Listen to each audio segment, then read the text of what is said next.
Kutlayayım. Sağlık, selametlik dileyim. Birge bulayım, birden bulayım, bayram bilen. Это самое главное, сохраняется тепло человеческое.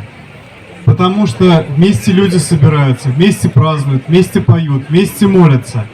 Именно для этого и явилась икона Божьей Матери, и Божья Матерь благословила, чтобы люди вместе собирались и одной силой, одной молитвой шли и жили дальше.